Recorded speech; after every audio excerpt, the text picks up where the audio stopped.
नमस्कार, स्वागत है आप सभी का टीवी 9 भारतवर्ष। आप देख रहे हैं, आपके साथ मैं हूं पूर्णिमा मिश्रा। 80 अधिवेशन का कारवा आ पहुंचा है पश्चिमी उत्तर प्रदेश की एक और महत्वपूर्ण सीट पर, जो कि राजनीतिक लिहाज से और सांस्कृतिक लिहाज से बहुत महत्वपूर्ण मानी जाती है। जी हां, मैं बात कर रही हूं अलीगढ़ लोकसभा सीट की।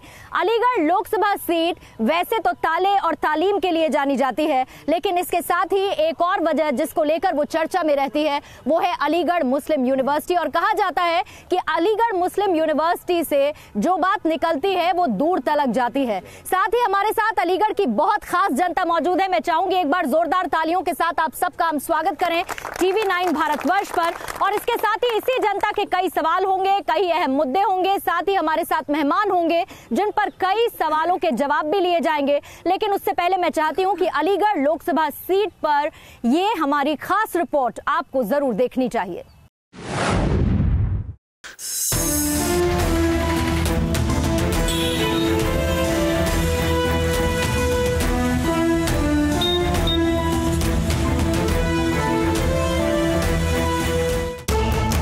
ताला नगरी के नाम से विख्यात यूपी का शहर अलीगढ़।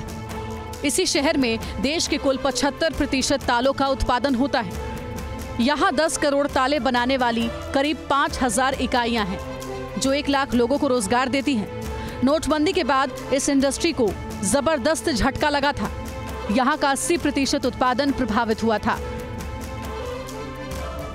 अलीगढ़ मुस्लिम विश्वविद्यालय छात्रों की शिक्षा का बड़ा केंद्र है और ये तालीम के शहर के नाम से भी जाना जाता है। पाकिस्तान के जनक माने जाने वाले मोहम्मद अली जिन्ना की तस्वीर लगाने पर यह विश्वविद्यालय काफी सुर्खियों में भी रहा था। पश्चिमी उत्तर प्रदेश की प्रमुख लोकसभा सीट अलीगढ़ से वर्तमान में बीजेपी के सतीश गौतम सांसद हैं। अलीगढ़ लोकसभा क्षेत्र में कुल 5 विधानसभा सीटें आती हैं।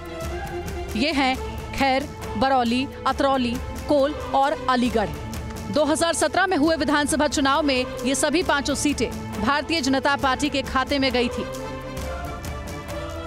अलीगढ़ लोकसभा क्षेत्र में 18,76,000 मतदाता हैं।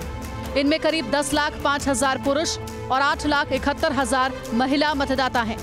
2014 में यहाँ कुल 59% मतदान हुआ था। अलीगढ़ जिले में करीब 19.85% मुस्लिम जनसंख्या और करीब 79.05% हिंदू मतदाता हैं। अब आप लोकसभा चुनाव में अपनी किस्मत आजमा रहे प्रमुख प्रत्याशियों को भी जान लीजिए। बीजेपी ने अपने वर्तमान सांसद सतीश गौतम को फिर से चुनाव मैदान में उतारा है। महागठबंधन की ओर से बीएसपी के अजीत बलियान उम्मीदवार बनाए गए हैं, तो वहीं कांग्रेस ने चौधरी विजेंद्र सिंह को प्रत्याशी बनाया है। यूपी की 80 लोकसभा सीटों के 80 अधिवेशन में आज बात होगी अलीगढ़ की। आपने देखी अलीगढ़ लोकसभा क्षेत्र पर हमारी एक खास रिपोर्ट, जिसके तहत आपको पता चला होगा कि अलीगढ़ में क्या कुछ जातिगत समीकरण है, क्या यहाँ के मुद्दे हैं। इसके साथ ही हमारे साथ पार्टी के रिप्रेजेंटेटिव्स हैं कई मसलों पर जवाब देने के लिए। आपका भी सर स्वागत करूंगी। हमारे बीच में Mohammad Ziauddin regional coordinator state है, जो कि कांग्रेस को रिप्रेजेंट करेंगे। बहुत बहुत स्वागत करती हूँ सर आपका। इसके साथ ही बीजेपी की तरफ से मानवेंद्र प्रताप सिंह हमारे साथ है, आपका भी सर बहुत बहुत स्वागत करती हूँ। और इसके साथ ही सपा की तरफ से अज्जू इशाक हमारे साथ है, आपका भी सर बहुत बहुत स्वागत करती हूँ। सबसे पहले मेरा सवाल आप लोगों से है, ये बताइए कि यहाँ पर अलीगढ़ के विकास से क्या आप लोग खुश हैं पिछले 5 सालों में?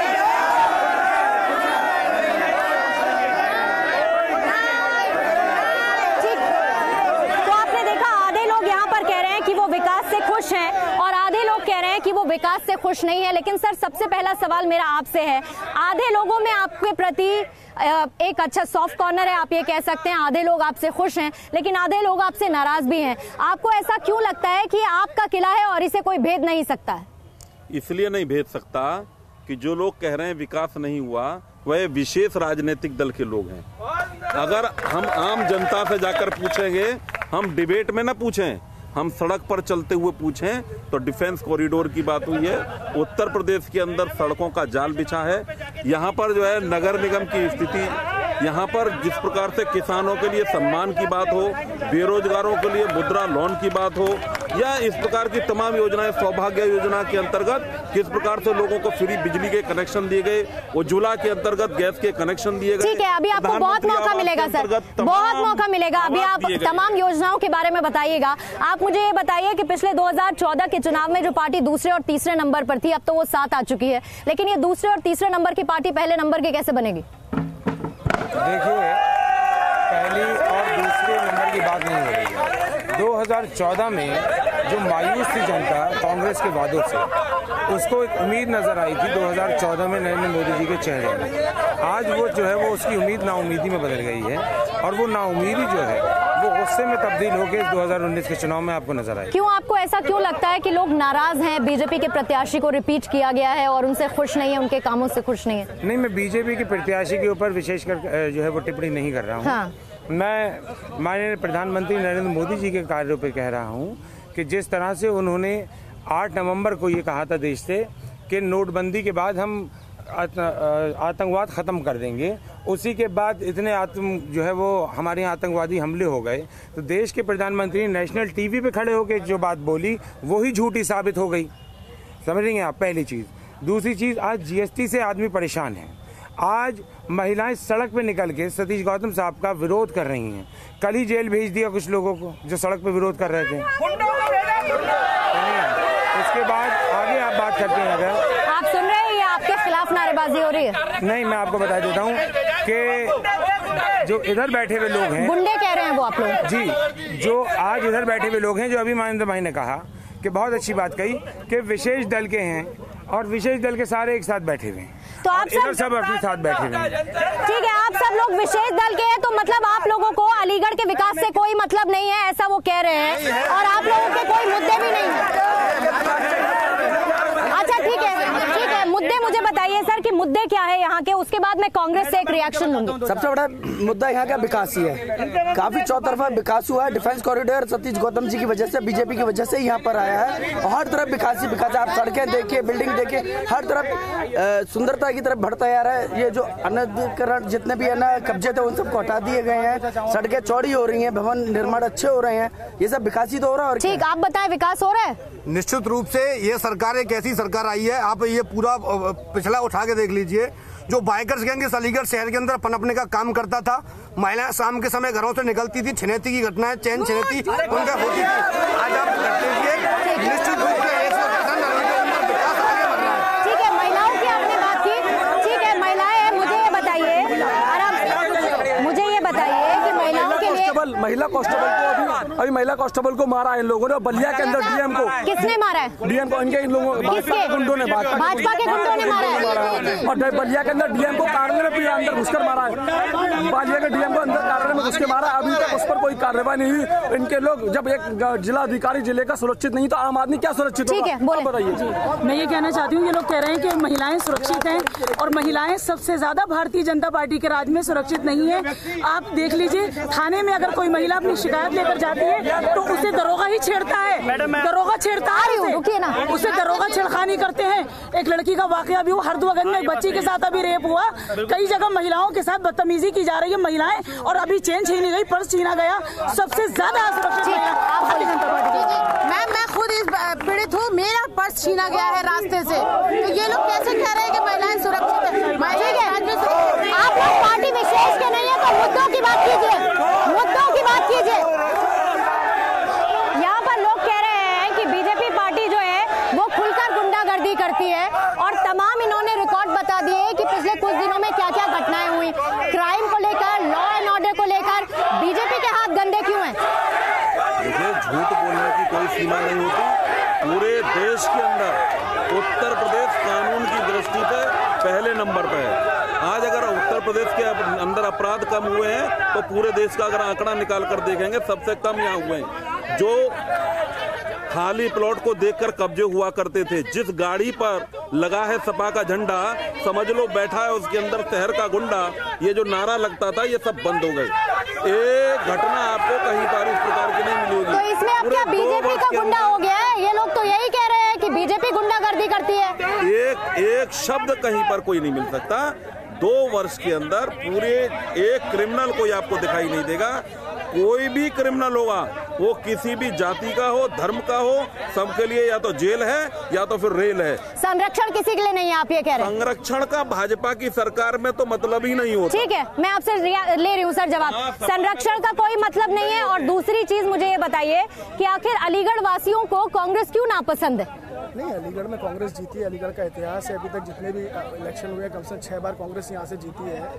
कुछ वजहें थी जिस वजह से कांग्रेस हारी, लेकिन आज कांग्रेस के पार्टी सब लोगों का रुझान कांग्रेस की तरफ है। यहाँ से जो विधायक हमारे MP लड़ रहे हैं चौधरी विजेंद्र सिंह, ये इससे पहले सांसद रहे विजेंद्र सिंह, क्योंकि जब इलेक्शन का थोड़ा सा माहौल ख़राब हुआ उस चक्कर में आपको पता है जिस हालात में, उसमें विजेंद्र सिंह हारे थे। और आज जो है जितने वोटों से हारे थे उससे ज़्यादा वोटों से लीड करके इस दफ़ा जीत के दिखाएंगे हमारे चौधरी विजेंद्र सिंह, और आप उसको देखिए। आप लोगों को कांग्रेस कैंडिडेट पसंद है? नहीं।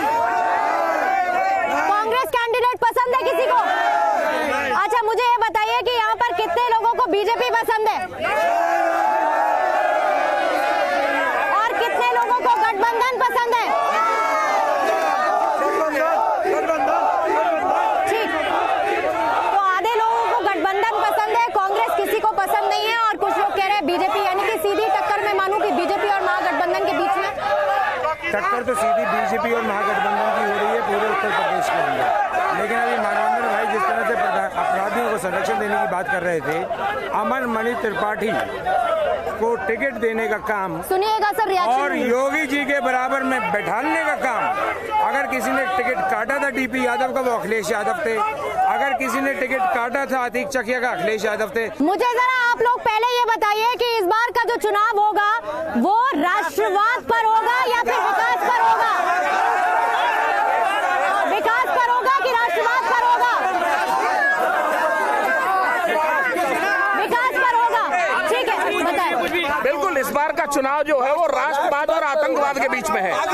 2 दल हैं जो आतंकवाद को सपोर्ट कर रहे हैं, एक दल है माननीय प्रधानमंत्री नरेंद्र मोदी जो राष्ट्रवाद को सपोर्ट कर रहे हैं। तो आज का चुनाव निश्चित रूप से राष्ट्रवाद और आतंकवाद के बीच में है। विकास की कोई बात नहीं कर रहा है, कोई विकास की बात नहीं हो रही। आज राष्ट्रवाद पहले है, जब राष्ट्र बचेगा तो विकास भी होगा। ठीक है, आप बताइए कि इस बार का चुनाव किसके नाम पर है? आतंकवाद तो बीजेपी फैला रही है देश के अंदर। बीजेपी ने खुद, बीजेपी के आरएसएस के लोग खुद पकड़े गए।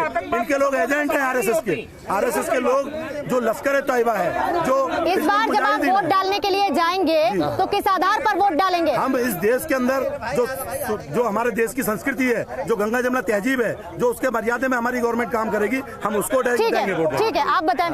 देखिए, मैं आपको बताना चाहता हूँ, मैं विकास पे वोट देना चाहूंगा। और रही बात बीजेपी वालों से, मैं क्वेश्चन पूछना चाहता हूँ कि यहाँ पर 7 विधायक हैं बीजेपी के, एक सांसद हैं बीजेपी के। ये बता दीजिए पहले तो, सांसद जी के पुतले उनके गाँव में क्यों फूके जो गोद में लिए थे? दूसरी बात, एक चीज और, जो स्टेशन वाली मार्ग है 5 साल हो गए, ना तो किसी विधायक ने बनवाया ना किसी सांसद ने बनवाया। मैं पूछना चाहता हूँ क्यों नहीं बना हुआ? ठीक है, मैं रिएक्शन ले लेती हूँ कि एक तरफ जहाँ पर एक सवाल ये है कि आपके सांसद महोदय के पुतले क्यों फूके गए उस गांव में जिस गांव को उन्होंने गोद लिया, दूसरा स्टेशन रोड क्यों नहीं बन पाई? जो बहरावत की बात कर रहे हैं, वहां पर देखिए हर जगह पर विरोध पक्ष विपक्ष दोनों होते हैं। विरोध करने वाली विपक्षी पार्टियों के लोग होते हैं, आम जनता नहीं होती है। नहीं, मैंने तो सुना आपके कार्यकर्ता असंतुष्ट हैं इस बार आपके प्रत्याशी से। एक कार्यकर्ता जो पदाधिकारी है, कोई असंतुष्ट हो, एक सिंगल नाम नहीं बता सकते। दूसरे, बहरावत के अंदर लाइटें पूरे हर चौराहे पर सोलर लाइट लगी हुई है। वहाँ पर हर गांव में पूरे हर घर में शौचालय बना है। वहाँ पर 12-14 जो गरीब लोग थे जिन पर आवास नहीं था, उनको प्रधानमंत्री आवास मिला है। ये बताइए कि आपके सांसद का पुतला फूका गया वहाँ या नहीं फूका गया? समाजवादी पार्टी पुतला फूकेगी तो उसमें क्या है, ये तो सब लोग फूकेंगे। आपकी पार्टी ने पुतला फूका या फिर आम लोगों ने पुतला फूका? पार्टी ने पुतला फूका होता तो उनकी लड़ाई हम लड़ते।